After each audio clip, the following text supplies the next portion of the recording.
Hello बच्चों, क्या हाल है। तो लास्ट लेक्चर में बच्चों अपन ने इंटरफेज को स्टार्ट कर दिया था। ठीक है, कुछ बेसिक अपन ने डिवीजन सेल साइकिल की डेफिनेशन की स्टडी की थी। उसके बाद में अपन ने बताया था आपको, देखो एक बार वापस मैं रिकैप कर रहा हूं। जो कोशिका चक्र है,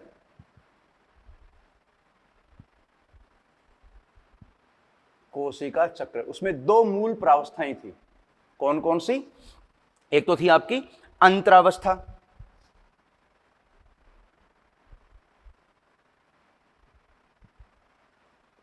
और दूसरी थी विभाजन प्रावस्था।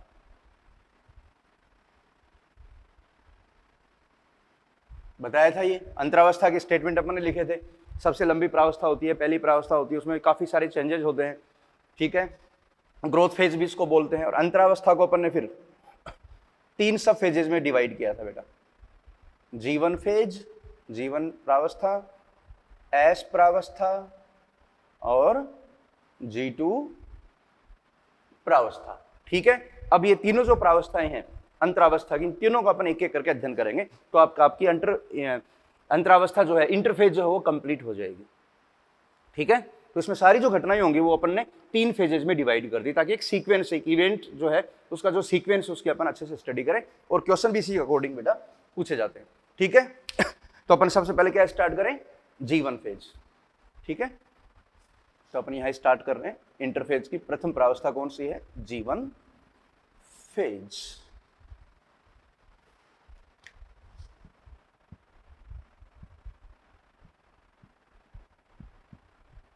इंटरफेज, और इंटरफेज में पहली प्रावस्था कौन सी है? G1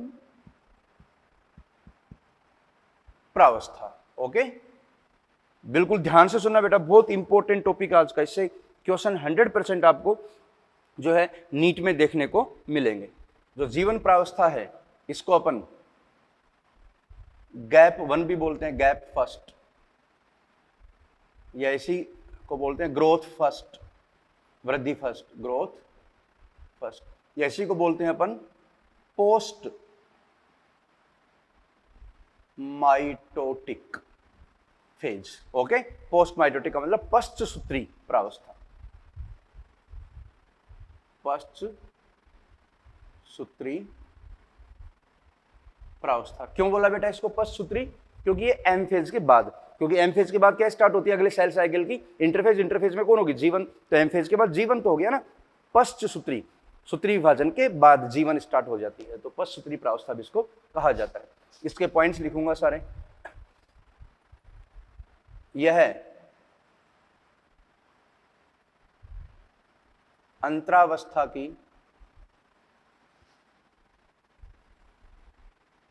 प्रथम अवस्था है, प्रावस्था होती है।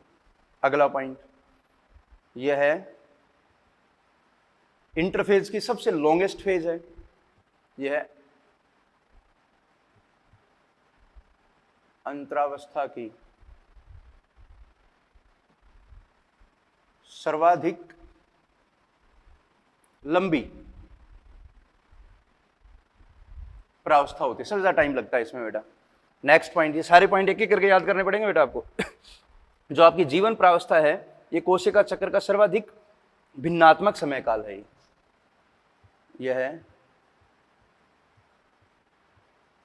कोशिका चक्र का सर्वाधिक भिन्नात्मक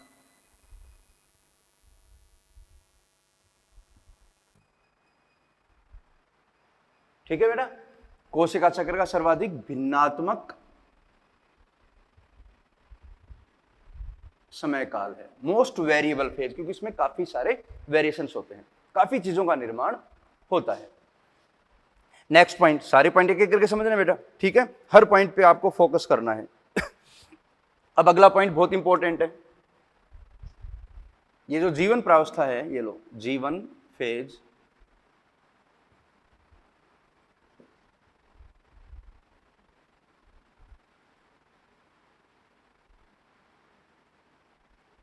समसूत्री विभाजन तथा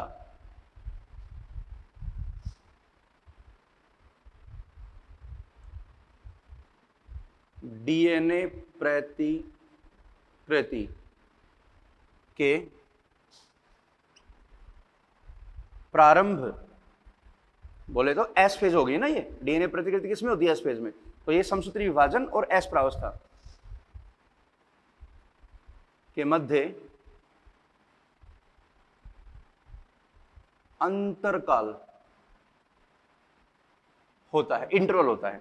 तो अपन बोल सकते हैं जीवन फेज, माइटोसिस और एस फेज के मध्य क्या है? गैप है, ये अंतरकाल है। ठीक है, चीजों को समझना पड़ेगा, स्टेटमेंट बेटा रटने नहीं है, मैं फिर बता रहा हूं, फिर समझो। ये जीवन है, ये एस आएगी, फिर उसके बाद में G2 आती है बेटा।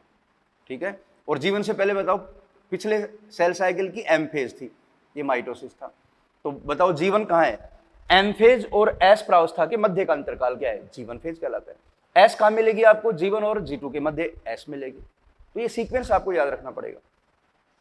ठीक है, अगला पॉइंट भी इंपॉर्टेंट है।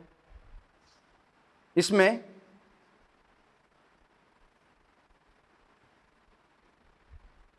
कोशिका की सर्वाधिक वृद्धि होती है, इसकी साइज इंक्रीज होगी कोशिका की, और मेटाबॉलिक रूप से, उपापचयी रूप से ये अधिक सक्रिय है। उपापचयी रूप से सक्रिय होती है। इसमें अनेक चीजों का निर्माण होता है जो अपनी अभी बात करेंगे। ठीक है, इसको डिसीजन फेज के नाम से भी जाना जाता है। इसे निर्णय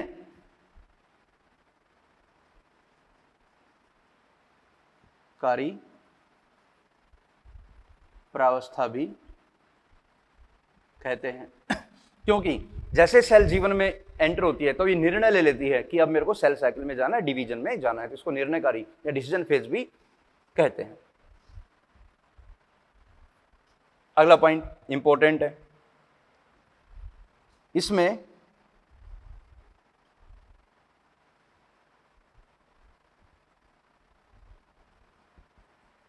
अधिकतर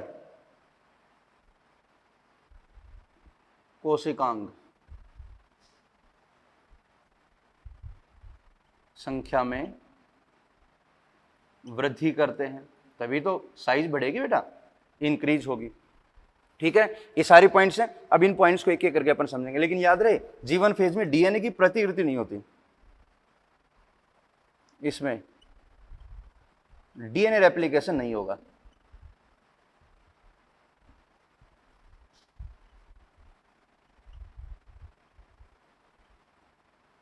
डीएनए रेप्लिकेशन नहीं होता। ठीक है, अब ये तो मैंने इंफॉर्मेशन लिखी है, अब इसको अपन डायग्राम से समझेंगे बेटा। मैं फिर कह रहा हूं बहुत ध्यान से सुनना आपको, क्योंकि सेल साइकिल, सेल डिवीजन बेटा कॉन्सेप्चुअल टॉपिक है, इसलिए मैं कोशिश करूंगा कि डायग्राम से आपको पूरा क्लियर करें अपन। अब ये सारे पॉइंट लिखे पड़े हैं, अपन डायग्राम पे आते हैं। देखो, एक सेल है, मदर सेल, एक कोई भी सेल ले लेते हैं, कोई द्विगुणित कोशिका है जो सेल साइकिल में प्रवेश करेगी, उसको फिर फर्दर अपन डिवाइड करके दो कोशिकाओं में विभक्त करेंगे। ठीक है, उसी सेल को अपन यहाँ से कंटिन्यू करेंगे ताकि डायग्राम वो चलता रहे आगे तक। तो सेल सबसे पहले किस में जाएगी बेटा, आप बताओ?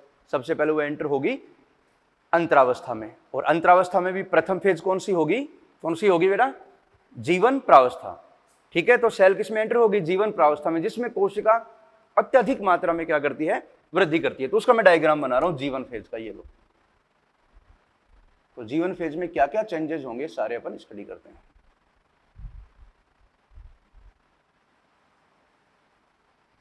ये सेल है और इसमें ये है न्यूक्लियस।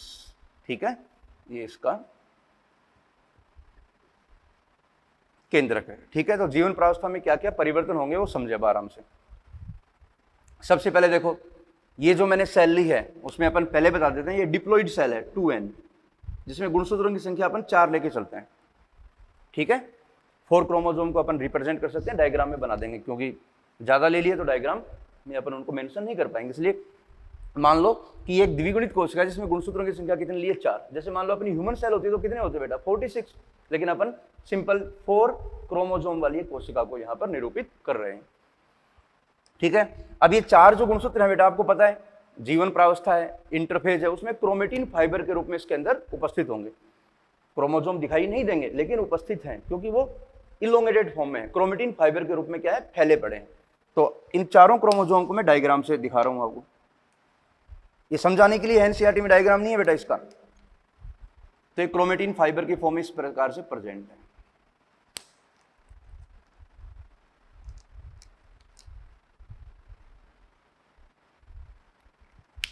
कितने क्रोमोसोम है 4, और ये क्रोमेटिन फाइबर की फॉर्म है। ये जो दिख रहा है ये क्या है, ये क्रोमेटिन तंतु है। गुणसूत्र तो आपको पता है बेटा विभाजन के दौरान दिखेंगे, अभी गुणसूत्र दिखाई नहीं दे रहे, ये क्रोमेटिन फाइबर है। ठीक है, तो ये देखो मैंने बताया 1 2 3 4 क्रोमोसोम है जो इसके अंदर उपस्थित है क्रोमेटिन फाइबर के रूप में। अब इस कोशिका में जो डीएनए की मात्रा है उसको अपन यहां डिनोट करेंगे किससे, 2C से। 2C, तो 2C किसको प्रदर्शित कर रहा है, डीएनए की मात्रा को। यहां लिख रहा हूं मैं 2C क्या है, इस कोशिका में डीएनए की मात्रा। ये मान के चलना पड़ेगा बेटा आपको क्योंकि इसमें जो परिवर्तन होंगे अपन आगे बात करेंगे। ठीक है, ये डीएनए की मात्रा क्या है 2C, और 2N क्या है, number of chromosome, diploid cell है और उसमें 4 गुणसूत्र हैं। अब जीवन फेज के दौरान इसमें क्या क्या परिवर्तन होंगे देखो बेटा, सबसे पहला पॉइंट कोशिका वृद्धि, कोशिका द्रव्य की वृद्धि होगी। थोड़ा इंग्लिश में लिख रहा हूं, साइटोप्लाज्मिक ग्रोथ। ठीक है, इसके अलावा इसमें जो कोशिकांग हैं उनकी संख्या भी क्या होगी, बढ़ेगी। इसके अलावा इसमें प्रोटीन का निर्माण भी होगा, एंजाइम वगैरह काफी मात्रा में बनेंगे, प्रोटीन निर्माण। जीन अभिव्यक्ति हो रही है तो बेटा आरएनए का भी निर्माण हो रहा है क्योंकि उपापचय रूप से सक्रिय है ना। इसके अलावा इसमें अमीनो एसिड का निर्माण भी होगा, तभी तो प्रोटीन बनेगी। इसके अलावा इसमें न्यूक्लियोटाइड्स का निर्माण भी होगा, न्यूक्लियोटाइड्स का निर्माण होगा। इसके अलावा इसमें एंजाइम्स भी बनेंगे, एंजाइम्स काफी मात्रा में बनेंगे जिनकी आवश्यकता है, जिन विभाजन में जिनकी आवश्यकता है। जैसे एंजाइम की बात करें तो डीएनए प्रतिकृति में जो सहायक होते हैं, डीएनए रेप्लिकेशन के एंजाइम। तो आप बताओ बेटा डीएनए प्रतिकृति में जो एंजाइम सहायक होंगे वो कौन सी प्रावस्था के दौरान निर्मित किए जाएंगे, जीवन प्रावस्था में, लेकिन प्रतिकृति एस प्रावस्था में होगी, लेकिन उनकी तैयारी किसमें हो जाएगी, जीवन प्रावस्था के दौरान। तो इतनी चीजें काफी मात्रा में बनेंगी, प्रोटीन बन रहा है, आरएनए बन रहा है, जीन की अभिव्यक्ति हो रही है, लेकिन रेप्लिकेशन नहीं होगा, रेप्लिकेशन अगली प्रावस्था में होगा। तो बताओ कोशिका द्रव्य जो है वो क्या करेगा, इंक्रीज होगा, तो सेल की साइज क्या होगी, इंक्रीज हो जाएगी। ठीक है, तो ये जीवन फेज होगी। फिर से समझें, जीवन फेज के दौरान यहां गुणसूत्रों की संख्या 4 है, नॉर्मल कंडीशन, गुणसूत्रों की संख्या में कोई परिवर्तन नहीं हुआ, ना ही डीएनए की मात्रा में परिवर्तन हुआ। क्यों, क्योंकि जीवन प्रावस्था के दौरान डीएनए की प्रतिकृति नहीं होती। क्लियर। अब जीवन प्रावस्था जैसे ही कंप्लीट होगी उसके बाद अगली प्रावस्था कौन सी आएगी, इजी है, अगली प्रावस्था सीक्वेंस से कौन सी आएगी, एस प्रावस्था। तो इसके बाद अपन किसकी स्टडी करेंगे, एस प्रावस्था की। ठीक है, ये सारे इंपॉर्टेंट पॉइंट्स हैं जो आपको मेंशन करने हैं, और ये डायग्राम भी बनाना है। डायग्राम एनसीईआरटी में नहीं मिलेगा, ये समझाने के लिए बताया है। और ये डायग्राम याद रखना बेटा, क्रोमोसोम को आगे अपन कंटिन्यू लेके चलेंगे ताकि पूरी कहानी क्लियर हो जाए। तो अब अगली बात करेंगे अपन किसकी, एस प्रावस्था की। इंपॉर्टेंट एस प्रावस्था, अक्सर इससे क्वेश्चन आता रहता है और बिल्कुल सिंपल भी है। अब जीवन प्रावस्था के बाद कौन सी प्रावस्था प्रारंभ होगी, एस प्रावस्था।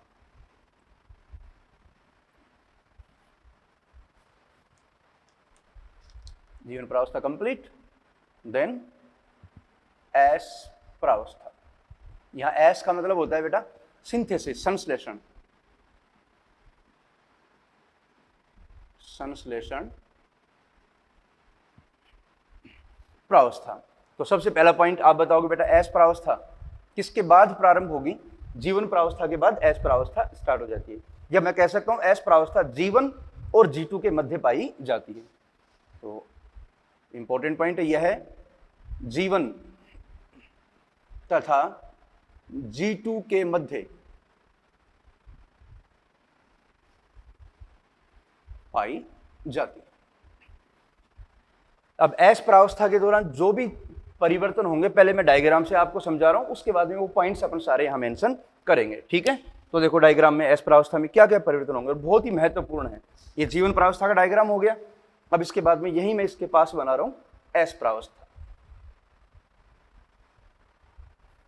ये लो बेटा और समझना, क्योंकि काफी इंपॉर्टेंट क्वेश्चंस आते हैं इससे। ये सेल अब किस में एंटर हो जाएगी,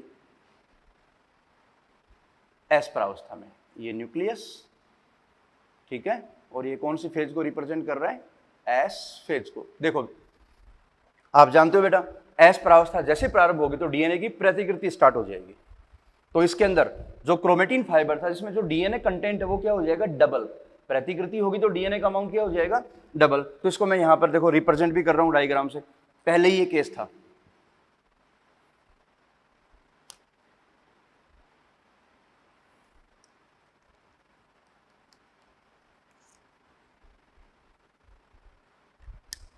ठीक है, क्लियर। क्रोमेटिन फाइबर था, अब डीएनए जैसे डबल होगा ऑब्वियसली आप इसको फाइबर को भी क्या करोगे, डबल करोगे। तो देखो इस तरह से ये क्या हो गया, इसका डुप्लीकेशन हो गया। ये डीएनए का अमाउंट डबल हो गया, तो इसको अपन ऐसे रिप्रेजेंट कर रहे हैं। तो अपन बोल सकते हैं सबसे इंपॉर्टेंट जो इवेंट इसमें परफॉर्म हुआ है वो क्या है, पहला डीएनए की प्रतिकृति। ओके, सारे पॉइंट लिखने पड़ेंगे, तो यहां मेंशन कर रहा हूं मैं। यहां क्या हुआ, डीएनए प्रतिकृति, या बोल सकते हैं जो गुणसूत्र है उनका द्विगुणन हो गया, गुणसूत्रों का द्विगुणन। ओके, और ये कहां परफॉर्म होगा, केंद्रक के अंदर। ये भी इंपॉर्टेंट है, केंद्रक में। ये इवेंट हो गया एक। तो दूसरा, अगर ये जंतु कोशिका है तो आपको पता है जंतु कोशिका में तारक काय पाया जाता है। ये क्या है, तारक काय। ये इसमें क्या होते हैं बेटा, तारक केंद्र, सेंट्रियोल्स, बताया था, स्टडी की थी अपन ने। तो एस प्रावस्था के दौरान तारक काय या तारक केंद्र भी क्या करता है, द्विगुणित हो जाता है। तो देखो यहां पर तारक केंद्र या तारक काय क्या हो गए, डबल हो गए। तो यहां मेंशन कर सकते हैं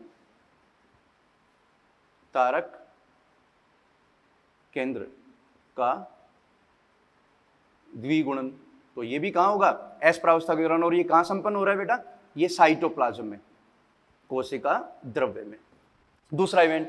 तीसरा, एस प्रावस्था के दौरान स्टोन प्रोटीन का भी निर्माण होता है साइटोप्लाज्म में। देखो यहां पर ये विशिष्ट प्रोटीन होती है जो पैकेजिंग में सहायक होती है। तो ये कौन सी प्रोटीन है, स्टोन प्रोटीन। तो स्टोन प्रोटीन का संश्लेषण भी किसमें होता है, एस प्रावस्था में। तो ये तीन मुख्य घटनाएं हैं जो एस प्रावस्था के दौरान संपन्न होती है। तीनों को यहां पर मैं लिखवा रहा हूं, ठीक है। तो एस प्रावस्था के दौरान कौन कौन सी घटनाएं होंगी, प्रथम डीएनए की प्रतिकृति, ओके। दूसरा, सेंट्रियोल का डुप्लीकेशन, प्रतिकृति। संख्या में क्या हो गए बेटा, सेंट्रोसोम 2 हो गए। अगला, हिस्टोन प्रोटीन, स्टोन प्रोटीन का संश्लेषण। ये तीनों इवेंट्स किसमें होते हैं, वेरी वेरी इंपॉर्टेंट। ये तीनों घटनाएं किसमें होती हैं, एस प्रावस्था के दौरान। तो यहां सिंपल क्वेश्चन आते हैं कि एस प्रावस्था के दौरान कौन कौन सी घटनाएं संपन्न होती हैं। डीएनए की प्रतिकृति, सेंट्रियोल का डुप्लीकेशन और स्टोन प्रोटीन का संश्लेषण। काफी बार क्वेश्चन आए हुए हैं, क्लियर। अब देखो कुछ महत्वपूर्ण बातें। यहां देखो, अब कंडीशन बता रहा हूं मैं। कोशिका एस प्रावस्था में चलेगी, डीएनए का प्रतिकृतिकरण हो गया, लेकिन यहां पर इस कोशिका में क्रोमोसोम की संख्या वही है 2n बराबर 4, लेकिन यहां पर डीएनए का अमाउंट क्या हो जाएगा बेटा, 2c से 4c। डीएनए का अमाउंट क्या हो गया, डबल हो गया बेटा, लेकिन क्रोमोसोम की संख्या उतनी ही रहेगी। क्रोमोसोम की संख्या में परिवर्तन नहीं होगा, डीएनए की मात्रा इंक्रीज हो जाएगी। आप बोलोगे ऐसे कैसे, आपने लिखा है कि गुणसूत्रों का द्विगुणन हो गया, द्विगुणन हो गया तो संख्या बढ़नी चाहिए। ऐसा नहीं है बेटा। क्यों नहीं है, समझें। जो जीवन प्रावस्था है उसमें जो क्रोमोसोम है वो बेटा मोनाड कंडीशन में होते हैं, ऐसे होंगे मोनाड। एक क्रोमोजोम में एक डीएनए। लेकिन जैसे एस प्रावस्था गई तो डुप्लीकेशन हो गया, तो यहां पर क्रोमोजोम बेटा डायड कंडीशन में आ गए। इसमें आ गए डायड कंडीशन में, ये देखो इस तरह से डायड, तो इसको क्या बोलोगे, डायड क्रोमोजोम। क्रोमोजोम की संख्या एक है अभी भी, ये भी एक क्रोमोजोम, ये भी एक क्रोमोजोम है, तो इसमें भी 4 क्रोमोजोम, इसमें भी 4 क्रोमोजोम, लेकिन ये डायड है और ये क्या है, मोनाड। डायड का मतलब एक क्रोमोजोम में 2 डीएनए, या बोल दो अब सिस्टर क्रोमेटिड बन गए। यहां पर ये सिस्टर क्रोमेटिड का निर्माण हो गया। डुप्लीकेशन होगा ना, एक क्रोमोजोम था मोनाड में, डुप्लीकेशन होगा दूसरा बन जाएगा, लेकिन आपस में जुड़े हुए हैं, और जब तक वो सेंट्रोमियर से जुड़े हैं तब तक अपन उसको एक ही क्रोमोजोम कंसीडर करेंगे। लेकिन इस क्रोमोजोम में 2 सिस्टर क्रोमेटिड हो गए, कितने, 2 सिस्टर क्रोमेटिड। डायड है ये मोनाड, ये क्या हो गया, डायड। ये भी एक क्रोमोजोम है, ये भी एक क्रोमोजोम है, ये मोनाड और ये डायड। ठीक है, समझना पड़ेगा, ये सारी कंडीशन ऐसे ही आती हैं, इस तरह के क्वेश्चन आएंगे। तो अपन बोल सकते हैं अगला पॉइंट बहुत इंपॉर्टेंट हो गया, जो एस प्रावस्था है उसके दौरान पुत्री अर्ध गुणसूत्रों का निर्माण होता है। मतलब जो क्रोमोजोम है वो किस फॉर्म में है, गुणसूत्र डायड हो जाते हैं। कैसे हो जाएंगे गुणसूत्र बेटा, डायड फॉर्म में आ जाएंगे। किस फॉर्म में आएंगे, वेरी वेरी इंपॉर्टेंट, क्या होंगे, डायड। ठीक है, अगला पॉइंट, डीएनए की मात्रा, डीएनए की मात्रा 2 गुनी हो जाती है। किससे, पहले क्या थी बेटा 2C, अब कितनी होगी 4C। लेकिन गुणसूत्रों की संख्या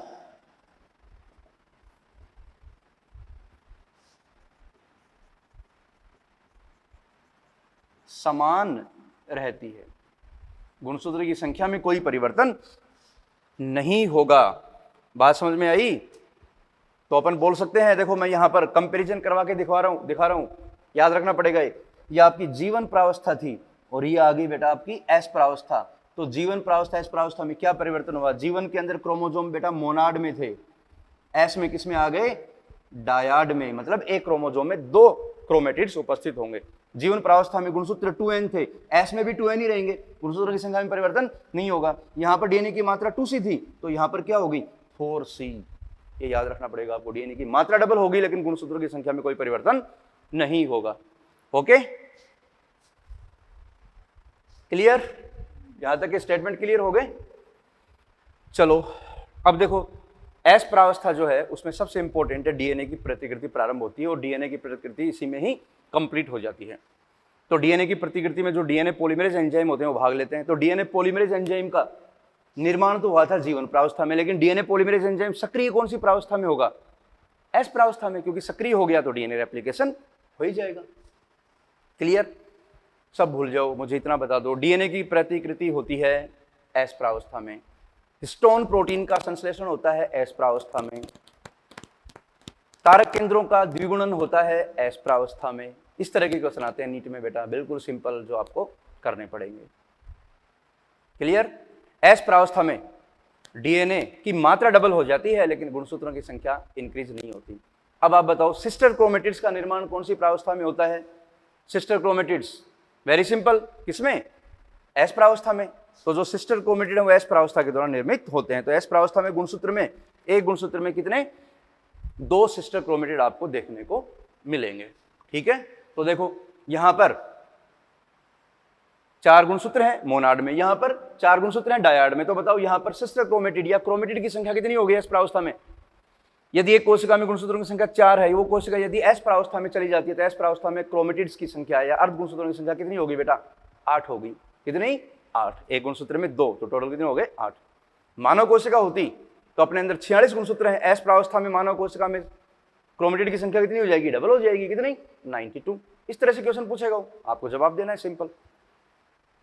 ठीक है, तो ये अपन ने एस प्रावस्था की स्टडी कर ली, इंपॉर्टेंट थी, सारी बातें बता दी बेटा। एक एक पॉइंट पे आपको यहां पर जो है फोकस करना है। क्लियर, अब जो एस प्रावस्था है बेटा आपकी, उस एस प्रावस्था को अपन एक टर्म और देते हैं। यहाँ एक स्टेटमेंट लिख रहा हूं मैं, ये सारे पॉइंट बनाने बेटा, एस प्रावस्था और इसका ये डायग्राम। ठीक है, एस प्रावस्था को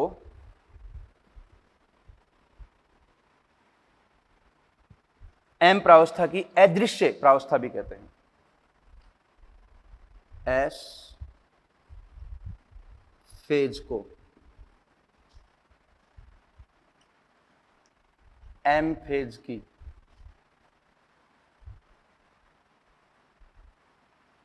अदृश्य प्रावस्था भी कहते हैं। सुन लो, रटना नहीं पड़ेगा। एम प्रावस्था जब आएगी तो अपन अध्ययन करेंगे, वहां पर आपको क्रोमेटिड्स दिखने लग जाएंगे जो किस में बने हैं, एस प्रावस्था में, इसलिए इसको एम प्रावस्था की इनविजिबल फेज कहते हैं। ठीक है, तो ये बात होगी किसकी, एस प्रावस्था की।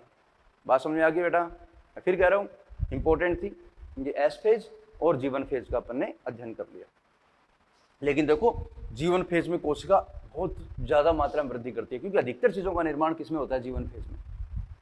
एस प्रावस्था में 3 चीजें तो बनी है, डीएनए का रेप्लिकेशन, स्टोन प्रोटीन का संश्लेषण, सेंट्रियोल का डुप्लीकेशन। पादप कोशिका होती तो पादप कोशिका में सेंट्रियोल होता ही नहीं है, तो काय का डुप्लीकेशन होगा, ये जंतु कोशिका में होता है। क्लियर यहां तक की बात? अब देखो, एस प्रावस्था और जीवन प्रावस्था में क्या अंतर होता है, वो अंतर पूछेगा आपसे। गुणसूत्रों की संख्या में समानता है, लेकिन डीएनए की मात्रा क्या हो जाएगी, डबल हो जाएगी। मैं फिर कह रहा हूं, बार बार रिवाइज कर रहा हूं, ये क्वेश्चन बहुत पैटेंट क्वेश्चन है जो अक्सर आपको देखने को मिलेंगे। क्लियर? एनसीईआरटी में बहुत कम कंटेंट दे रखा है, लेकिन मैं इसलिए बता रहा हूं कि सारे क्वेश्चन आते रहते हैं।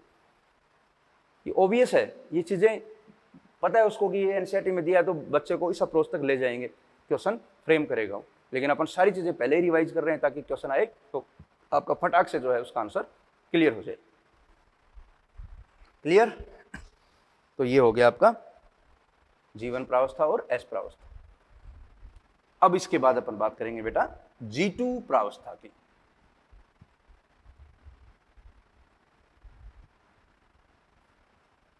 और याद रखना बेटा, मैं पहले बता चुका हूं, केंद्रक में इंटरफेज प्रावस्था के दौरान केंद्रक उपस्थित रहेगा। केंद्रक में क्रोमेटिन फाइबर होगा, गुणसूत्र दिखाई नहीं देंगे। गुणसूत्र होते हैं लेकिन दिखाई नहीं देते। दिखाई कब देंगे, जब वो संघनित होंगे। कब? एम प्रावस्था के दौरान।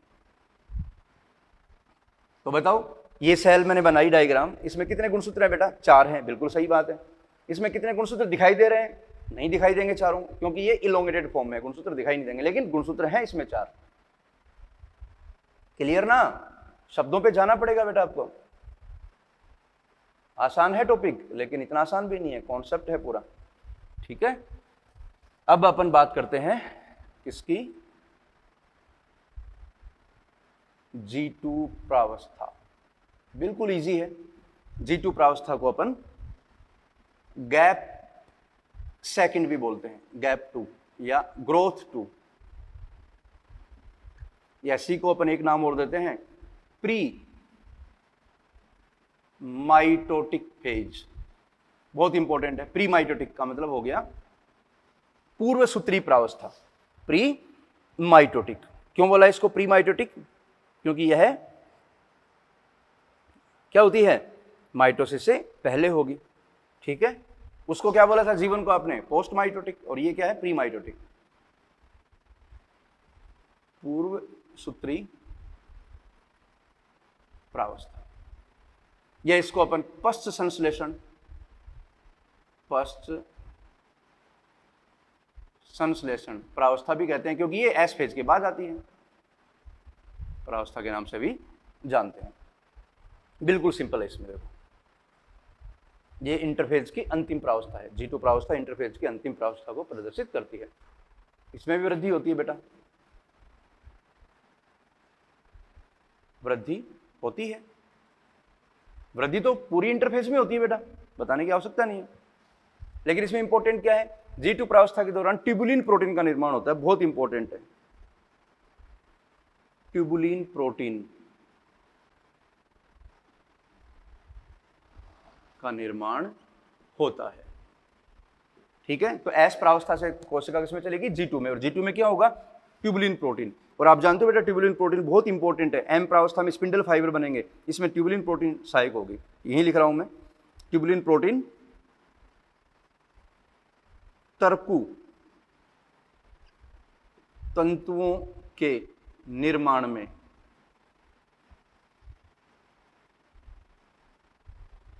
सहायक होती है।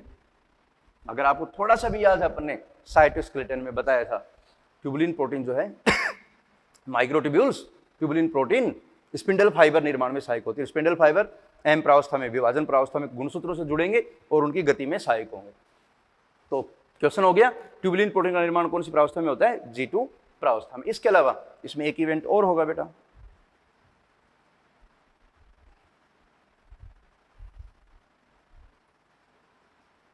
माइटोकॉन्ड्रिया तथा हरित लवक। क्या है ये? प्लास्टिडी तो हरित लवक का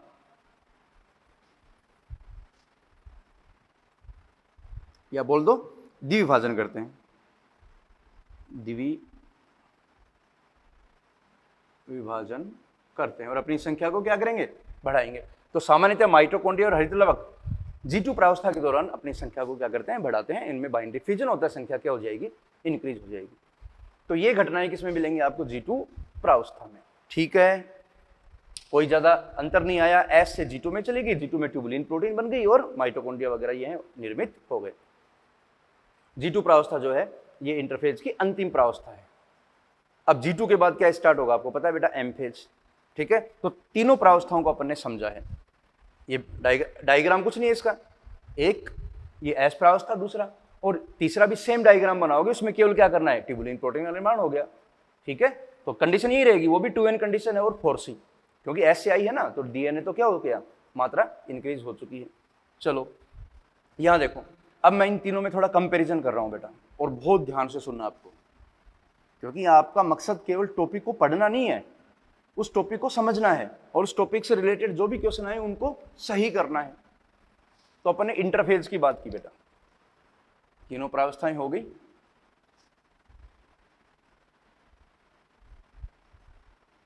इंटरफेज, इंटरफेज में तीन प्रावस्थाएं तुमने स्टडी की, G1, S और G2। इन तीनों में सबसे ज्यादा वृद्धि किसमें होती है? G1 प्रावस्था में होती है। सबसे ज्यादा वेरिएबल भिन्नात्मक कौन सी होती है? G1 प्रावस्था होती है। सबसे ज्यादा तीनों में सबसे उपापचय रूप से सक्रिय कौन सी होती है? G1 प्रावस्था होती है। डीएनए प्रतिकृति स्टोन प्रोटीन का निर्माण और तारक केंद्र का द्विगुणन किसमें होता है? इस प्रावस्था में। ट्यूबुलिन प्रोटीन का निर्माण किसमें होता है? G2 प्रावस्था में। यही क्वेश्चन आते हैं, इससे बाहर कोई क्वेश्चन नहीं आएगा। क्लियर? अब देखो क्रोमोसोम वगैरह में जो परिवर्तन आते हैं उसमें देखो क्या क्या पूछ सकता है वो, जैसे ये लो, एक कोशिका है जिसमें गुणसूत्रों की संख्या 2n है, कुछ भी हो सकती है, ह्यूमन सेल है तो 46 होगी, किसी में अलग अलग होगी, तो 2n क्या गुणसूत्र की संख्या है। तो S प्रावस्था में जाएगी वो, तब भी 2n ही रहेगी, और G2 में भी क्या रहेगी? 2n। इसका मतलब इंटरफेज के दौरान गुणसूत्रों की संख्या में कोई परिवर्तन नहीं होता, गुणसूत्रों की संख्या समान रहती है। लेकिन परिवर्तन क्या आया? G1 में डीएनए की मात्रा 2c है, तो S में क्या हो जाएगी? 4c, और G2 में भी 4c रहेगी बेटा, S पे से G2 4c ही रहेगी। अब G1 में देखो गुणसूत्र जो है वो मोनाड फॉर्म में है। ये कौन सी फॉर्म है बेटा? ये मोनाड। S में क्या हो जाएंगे? ये डायाड हो जाएंगे, क्योंकि यहां पर डीएनए की प्रतिकृति होगी तो सिस्टर क्रोमेटिड बन गए, तो ये डायाड फॉर्म हो गया। और G2 में भी क्या रहेंगे बेटा? डायाड रहेंगे। यही तो है क्रोमेटिन, क्रोमोसोम में यही परिवर्तन आएगा, उनका रूप बदलेगा, मोनाड से डायाड। तो कौन सी प्रावस्था में गुणसूत्र मोनाड से डायाड में परिवर्तित हो जाते हैं? S प्रावस्था में। पुत्री अर्धगुणसूत्र का निर्माण कौन सी प्रावस्था में होता है? S प्रावस्था में। डीएनए की प्रतिकृति किसमें होती है? S प्रावस्था में। गुणसूत्रों का द्विगुणन किसमें होता है? S प्रावस्था में। डीएनए की मात्रा किसमें दुगनी हो जाती है? S प्रावस्था में। ये सिंपल क्वेश्चन है बेटा, भाषा चेंज हो सकती है, कॉन्सेप्ट वही रहेगा। ठीक है, तो ये इंटरफेज की मैंने कंप्लीट बात कर ली। अब बताओ बेटा इंटरफेज के बाद कौन सी फेज आती है? M phase. अब एम फेज का अध्ययन करेंगे, लेकिन उससे पहले मैं इंटरफेज से रिलेटेड कुछ क्वेश्चंस करवाऊंगा आपको कि क्या क्या क्वेश्चन वो पूछता है। ठीक है, 2 4 5 क्वेश्चन की प्रैक्टिस करवा रहा हूं ताकि आपको एक प्रैक्टिस हो जाए। ये बनाना है आपको, थोड़ा याद रहे।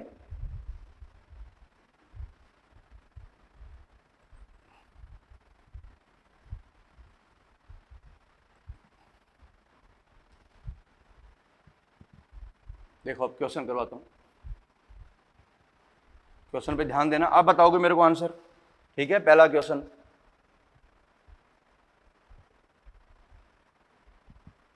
डीएनए की प्रतिकृति होती है, पहला विकल्प जीवन फेज में, दूसरा विकल्प एस प्रावस्था में, तीसरा विकल्प G2 प्रावस्था में, चौथा विकल्प सभी में। सिंपल सिंपल क्वेश्चन करवाए हैं, आप आराम से इसका आंसर दे सकते हो। आंसर क्या होगा बेटा? एस प्रावस्था में। दूसरा क्वेश्चन,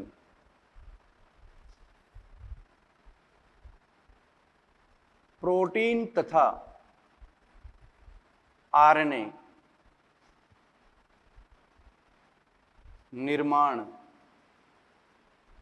होता है, पहला विकल्प जीवन, दूसरा विकल्प एस, तीसरा विकल्प G2 और चौथा विकल्प है ऑल। तो आप बताओ बेटा, प्रोटीन और आरएनए का निर्माण कौन सी प्रावस्था में होता है? ऐसे घुमा सकता है क्वेश्चन, तो आंसर बताओ बेटा। इसका आंसर होगा ऑल, सभी में। तो देखो तीनों में प्रोटीन बन रही है बेटा, जीवन में बताया था मैंने प्रोटीन बनती है, एंजाइम बनते हैं, एस में भी स्टोन प्रोटीन बनती है, G2 में ट्यूबुलिन प्रोटीन। और याद रखना, जहां प्रोटीन बनेगी वहां आरएनए बनेगा, क्योंकि आरएनए से ही तो प्रोटीन बनती है बेटा। देखो डीएनए होता है कोशिका में, जिसमें जीन होते हैं, फिर डीएनए या जीन की अभिव्यक्ति होती है तो आरएनए बनता है, फिर आरएनए की अभिव्यक्ति होती है तो प्रोटीन बनता है। और आप सब जानते हो बेटा, ये जीन अभिव्यक्ति होती है। तो इसका मतलब तीनों प्रावस्था में जीन अभिव्यक्ति पाई जाती है, तभी तो कोशिका उपापचय रूप से सक्रिय है बेटा। तो डीएनए से आरएनए का बनना क्या कहलाता है? अनुलेखन। और आरएनए से प्रोटीन का बनना कहलाता है अनुवादन। इसका मतलब अनुलेखन अनुवादन इंटरफेज के दौरान सभी प्रावस्था में पाया जाता है, तभी जीन अभिव्यक्त होकर प्रोटीन का निर्माण करने में सक्षम होता है। लेकिन प्रोटीन आरएनए का जो अधिकतम निर्माण है, मैक्सिमम निर्माण है, वो होता है जीवन में सबसे ज्यादा। सबसे लंबी प्रावस्था है सबसे ज्यादा, इसी में निर्माण होता है, तो अधिकतम निर्माण तो जीवन में होता है। लेकिन क्वेश्चन पूछे प्रोटीन और आरएनए का निर्माण किसमें होता है, तो तीनों में होता है, लेकिन मैक्सिमम निर्माण किसमें होता है? जीवन में। ऐसे क्वेश्चन करने पड़ेंगे बेटा आपको। एक क्वेश्चन और करवाते हैं।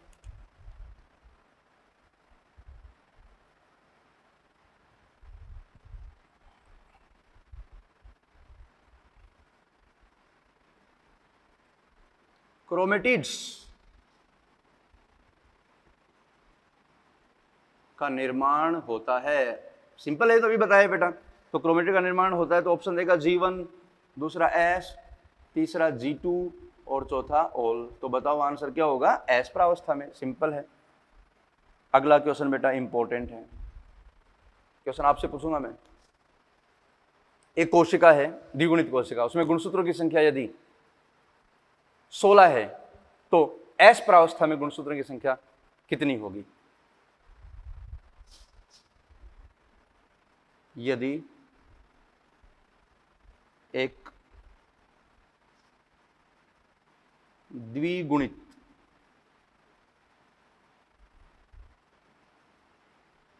कोशिका में गुणसूत्रों की संख्या 16 है तो इसकी एस प्रावस्था में गुणसूत्रों की संख्या होगी। ऐसे क्वेश्चन पूछेगा बेटा, ऑप्शन देगा वैसे। First option 16, second option 32, third option 64 and fourth option 8। तो बताओ, एक द्विगुणित कोशिका में गुणसूत्र 16 है, तो जब वो कोशिका एस प्रावस्था में जाएगी तो गुणसूत्रों की संख्या पता है बेटा, एस प्रावस्था में भी समान रहेगी। इंटरफेज में गुणसूत्रों की संख्या इंक्रीज नहीं होती तो 16 ही रहेगी, लेकिन डायड में होंगे बस। तो आंसर आपका क्या जाएगा? 16। ठीक है, ये क्वेश्चन इंपॉर्टेंट है बेटा, इजी है, लेकिन ये एग्जाम हॉल में जब बैठोगे ना तो दिमाग कई बार काम नहीं करता, इसलिए बिल्कुल सारे कॉन्सेप्ट क्लियर करके जाना है। बात समझ में आ गई? इसी क्वेश्चन को चेंज कर रहा हूं मैं, देखो ये आपने बनाना है ये क्वेश्चन, अब अगला क्वेश्चन इसी में चेंज करूंगा। यदि एक द्विगुणित कोशिका में गुणसूत्रों की संख्या 16 है तो इसकी एस प्रावस्था में क्रोमेटिड्स की संख्या होगी, क्रोमेटिड्स अर्धगुणसूत्रों की संख्या होगी। तो बताओ अर्धगुणसूत्र कितने हो जाएंगे बेटा? एक क्रोमोसोम में 2 अर्धगुणसूत्र हो जाएंगे एस प्रावस्था में। तो टोटल गुणसूत्र कितने हैं? 16, 16 दूनी 32। तो अब आंसर क्या हो जाएगा? 32। गुणसूत्रों की संख्या समान रहेगी लेकिन क्रोमेटिड्स की संख्या क्या होगी? डबल होगी, 32। ये क्वेश्चन आपको ऐसे करने पड़ेंगे बेटा, तभी मैं प्रैक्टिस करवा रहा हूं। चलो 1-2 क्वेश्चन और करवाता हूं।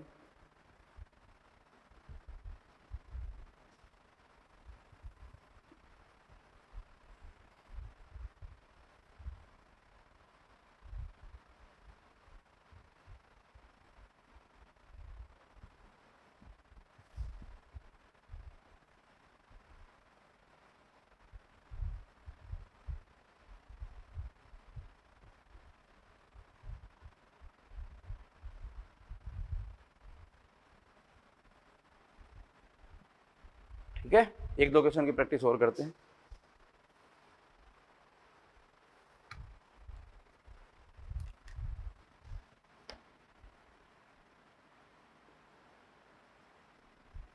यदि एक द्विगुणित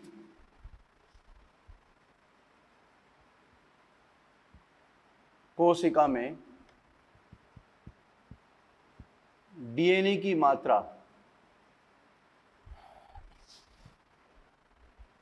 5 पिकोग्राम है। कितनी है बेटा? 5 पिकोग्राम। डीएनए की मात्रा को पिकोग्राम में लेते हैं तो ये कितनी है? 5 पिकोग्राम। तो इसकी एस प्रावस्था में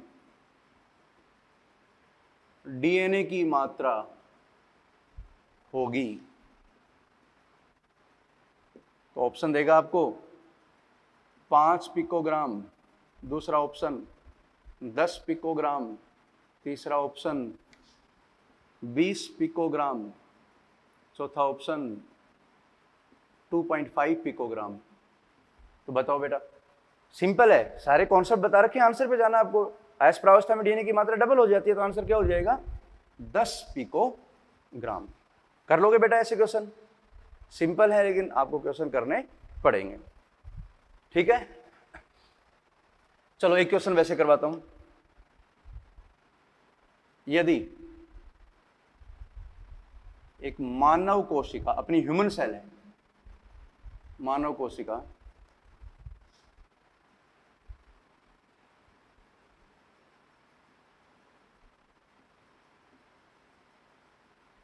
कोशिका चक्र में प्रवेश करती है तो, कोशिका चक्र में प्रवेश करती है तो G1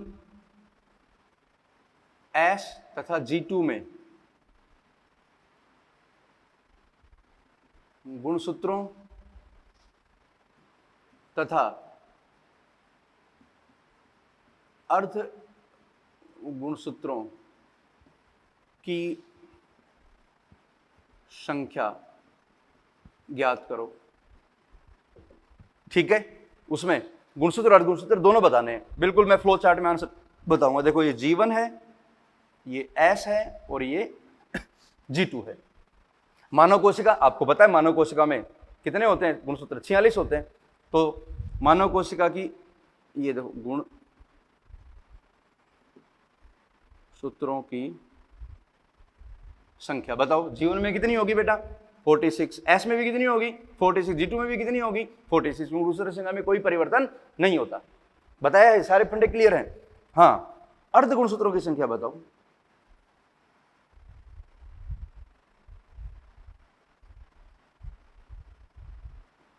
तो G1 में तो क्या अर्ध गुणसूत्र बेटा? 46 क्रोमोसोम में मोनाड फॉर्म में है तो 46 के 46 ही रहेंगे। या इसमें अर्धगुणसूत्र जो है अपन काउंट नहीं कर सकते क्योंकि इसमें अर्धगुणसूत्र बोल ही नहीं सकते।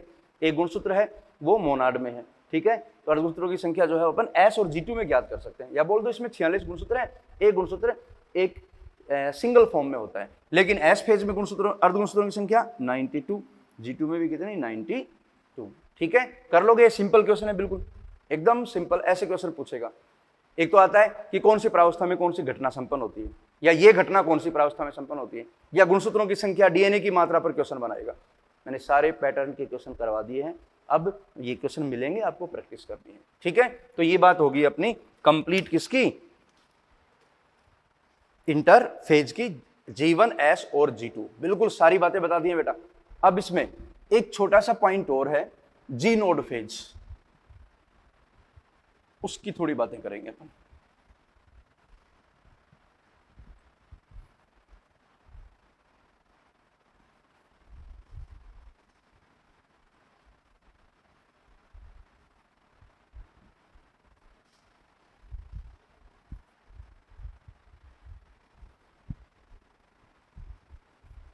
ठीक है, अब आ जाओ जी नोड फेज में।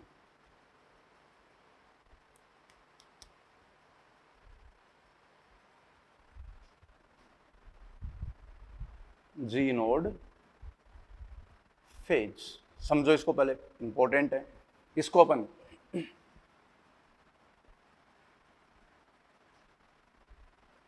क्योसेंट फेज भी कहते हैं बेटा, शांत प्रावस्था।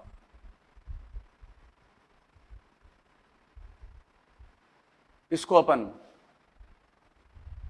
इनएक्टिव स्टेज भी बोलते हैं, निष्क्रिय प्रावस्था।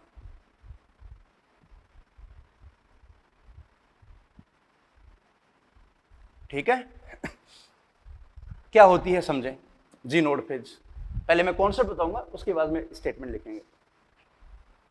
ये लो, एक सेल है बेटा, ये अभी नवनिर्मित सेल है, बन के आई है। किससे बन के आई है, एम फेज के पश्चात सेल का निर्माण हो गया। अगर इस सेल को आगे विभाजन में जाना है तो किस में एंटर हो जाएगी बेटा, ये जीवन में। किसमें चली जाएगी, जीवन में। जीवन में जाएगी, इसका मतलब क्या हो गया, इसका मतलब कोशिका चक्र में प्रवेश कर चुकी है। जीवन में तैयारियां शुरू हो जाएंगी, विभाजन की तैयारियां स्टार्ट हो जाएंगी, जीवन में अपनी ग्रोथ करना स्टार्ट कर देगी, आगे फिर डिवाइड होगी। लेकिन यदि इस सेल को विभाजन में नहीं जाना, इसको विभाजित नहीं होना, इसको विभेदित होना है, होता है जैसे मेरिस्टेमेटिक सेल्स होती हैं, डिवीजन भी करती रहती हैं, कुछ विभेदित होकर अपना कार्य करना प्रारंभ कर देती है। तो यदि इस सेल को विभाजन में जाना है तो जीवन में जाएगी, जीवन से एस में जाएगी, G2 में जाएगी, और फिर एम फेज में चली जाएगी, ये कोशिका चक्र में प्रविष्ट कर गई। लेकिन यदि इस सेल को विभाजन में नहीं जाना तो ये जीवन से क्या हो जाती है, बाहर निकल जाती है, और बाहर निकल के किस में आ जाएगी, जी नोड में। इसका मतलब क्या हो गया बेटा, ये विभेदित हो गई। क्या हो गई, विभेदित हो गई, और ये विभेदित होकर अपना कार्य करना स्टार्ट कर देगी। अभी डिवीजन नहीं करेगी, जी नोड फेज में अभी ये विभाजन नहीं करेगी, अपना कार्य करेगी, विभाजन या कोशिका चक्र बोल दो, या जीवन से बाहर निकल के आ गई। ठीक है, बात समझ में आ गई। ये एनाटॉमी में पढ़ोगे बेटा आप। अगर इस कोशिका को वापस विभाजित होने की आवश्यकता है, कि वापस इसको डिवाइड करना पड़ेगा, तो इसको वापस किस में जाना पड़ेगा बेटा, जीवन में। ये वापस से क्या हो गई, पहले तो डिफरेंशिएट हुई, उसके बाद में डी डिफरेंशिएट हो जाएगी।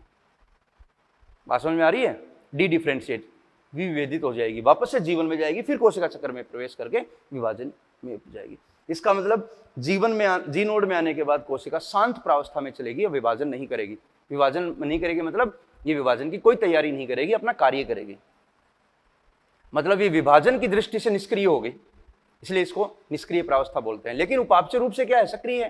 कोशिका है, सक्रिय रहेगी उपापचय रूप से, लेकिन विभाजन की दृष्टि से क्या है, निष्क्रिय। इसलिए इसको निष्क्रिय प्रावस्था भी कहते हैं, या शांत प्रावस्था भी कहते हैं। बात समझ में आ गई। ये बनाना है आपको, है ना, ये विभेदित और विविभेदित हो जाएगी। ठीक है, तो अपन जी नोड की बात कर रहे हैं, तो जी नोड के बारे में अब देखो स्टेटमेंट लिखवा रहा हूं मैं कि क्या होता है जी नोड।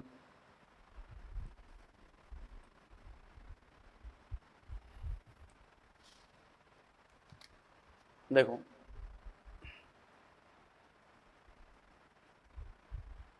वयस्क में जो एडल्ट हैं, अपनी बात कर लो, अपनी एग्जाम्पल ले लो, वयस्क हैं अपन, वयस्क में कुछ कोशिकाएं, कौन सी, जैसे हृदय कोशिकाएं तथा तंत्रिका कोशिकाएं,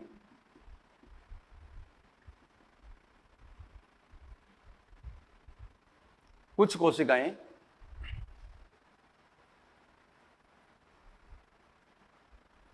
विभाजित नहीं होती। क्यों? याद रखना बेटा, जैसे अपन वयस्क फॉर्म में आ गए तो अपनी नर्व सेल और हृदय की जो सेल्स है वो विभाजित नहीं होती, क्योंकि वो परमानेंटली जीवन से निकलकर जीनोड में आ जाती हैं, वो परमानेंट जीनोड फेज में होती हैं, क्योंकि ये स्थायी जीनोड फेज में प्रविष्ट हो जाती। ओके, इसलिए विभाजित नहीं होती। अगला पॉइंट, अन्य अनेक कोशिकाएं, अनेक कोशिकाएं, जो अन्य कोशिकाएं हैं, जैसे अपनी बॉडी की बाकी सेल्स हैं अन्य, इनको छोड़कर वो भी क्या करती हैं, वो जीवन से बाहर निकलकर जीनोड में आ जाती हैं। किसमें आ जाएंगी? जीनोड में। अनेक कोशिकाएं जीवन से बाहर निकलकर जीनोड, या बोल दो निकलकर निष्क्रिय प्रावस्था में प्रविष्ट कर जाती है। तो विभाजित नहीं होंगी, लेकिन यदि आवश्यकता है उनको डिवाइड होने की, जैसे कुछ सेल्स होती है इंजरी हो जाती है बेटा, नष्ट हो जाती हैं या उनकी मृत्यु हो जाती है, तो उनको रिप्लेस करने के लिए वापस से ये किसमें, जीवन में एंटर होगी और वापस से विभाजन करना स्टार्ट कर देती है, प्रविष्ट कर जाती हैं। लेकिन आवश्यकता अनुसार ये पुनः जीवन में प्रविष्ट होकर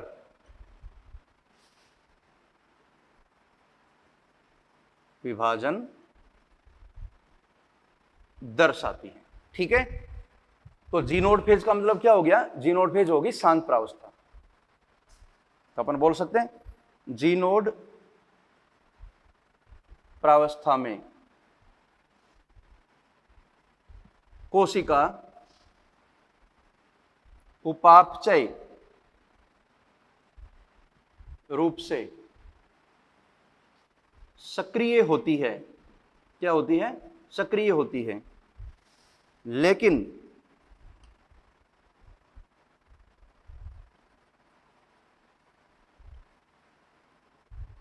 विभाजन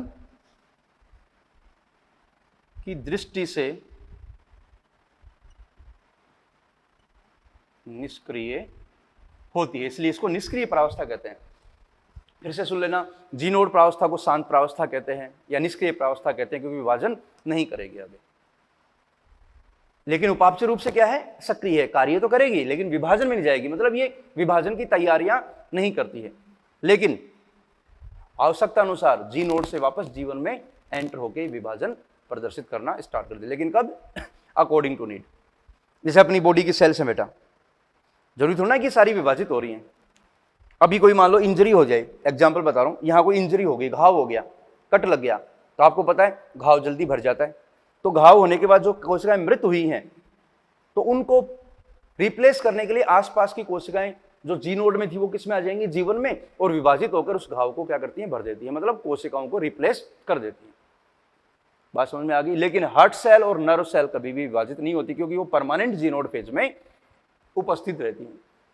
ठीक है, तो जी नोड फेज से संबंधित ये 3 पॉइंट ही हैं जो काम के हैं। शांत प्रावस्था कहते हैं, इसके निष्क्रिय प्रावस्था कहते हैं, उपापचय रूप से सक्रिय है लेकिन विभाजन की दृष्टि से क्या है, ये निष्क्रिय। जैसे याद करो मेरिस्टेमेटिक सेल, एक एग्जाम्पल बताते हैं, जैसे एनाटॉमी की प्लांट की अगर बात करें,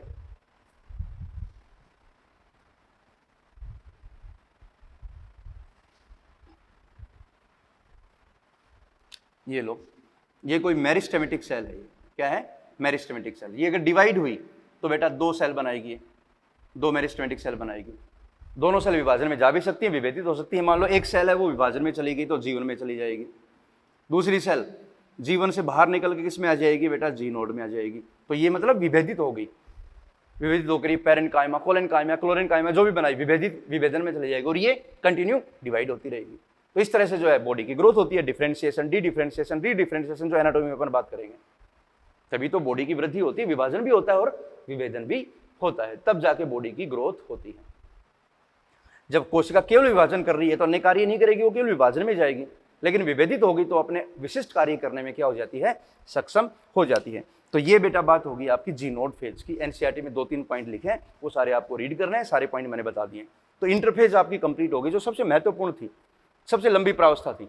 अब इंटरफेज की अंतिम प्रावस्था G2 है। G2 में डीएनए का अमाउंट डबल हो गया, क्रोमोसोम की संख्या समान है, कोशिका बहुत साइज में बड़ी हो गई। अब आप बताओ, कोशिका साइज में बड़ी होगी तो उसका जो कैरियोसाइटोप्लाज्मिक रेशियो है वो क्या हो गया, डिस्टर्ब हो गया। उसको वापस मेंटेन करने के लिए उसको विभाजन करना ही पड़ेगा, इसलिए वो किसमें एंटर हो जाएगी, एम प्रावस्था में, विभाजन प्रावस्था में। और विभाजन प्रावस्था बहुत ही छोटी होती है, कोशिका 2 कोशिका में विभक्त हो जाएगी। लेकिन किस प्रकार से क्या घटनाएं होंगी, कौन सी प्रावस्था आएंगी, सारी अपन बातें करेंगे। ठीक है, तो अगले लेक्चर में अपन एम प्रावस्था को स्टार्ट करेंगे, जो बिल्कुल सिंपल है, इंटरेस्टिंग है। लेकिन ये सारे पॉइंट आपको बेटा रीड करने पड़ेंगे, 1-2 बार रीड करोगे तब समझ में आएंगे। और मैं फिर कह रहा हूं, समझ में आने के बाद भी अगर आप रिवीजन करते हो तो कॉन्सेप्ट बहुत स्ट्रॉन्ग हो जाता है। एग्जाम हॉल में बैठ के अगर आप कोई क्वेश्चन रीड करोगे ना तो वो अचानक से दिमाग में कॉन्सेप्ट नहीं आता है। रैंडम क्वेश्चन आते हैं नीट में कि एक सेल बायोलॉजी का आ गया, अगला एनाटॉमी का आ गया, अगला मॉर्फोलॉजी का आ गया। तो बेटा जब सेल बायोलॉजी का क्वेश्चन रीड करोगे तो आपके दिमाग में उस क्वेश्चन को रीड करते करते सेल बायोलॉजी के कॉन्सेप्ट दिमाग में आ जाने चाहिए, ताकि जल्दी से आंसर हो जाए, क्योंकि आपके पास टाइम बहुत कम रहेगा। वहां पे स्पीड भी होगी, एक्यूरेसी भी होगी। वो तब जब आपकी कमांड टॉपिक पे बहुत अच्छी होगी, और अच्छी तभी होगी जब आप सुनोगे, समझोगे, रिवीजन करोगे, प्रैक्टिस करोगे, तब जाके बेटा मार्क्स आएंगे ज्यादा, तब डॉक्टर बनोगे आप। बात समझ में आ रही है ना? इसलिए आपको मेहनत बहुत ज्यादा करनी पड़ेगी और टॉपिक में इंटरेस्ट क्रिएट करना पड़ेगा। ठीक है, तो नेक्स्ट लेक्चर में मिलते हैं अपन एम फेज के साथ। All the best.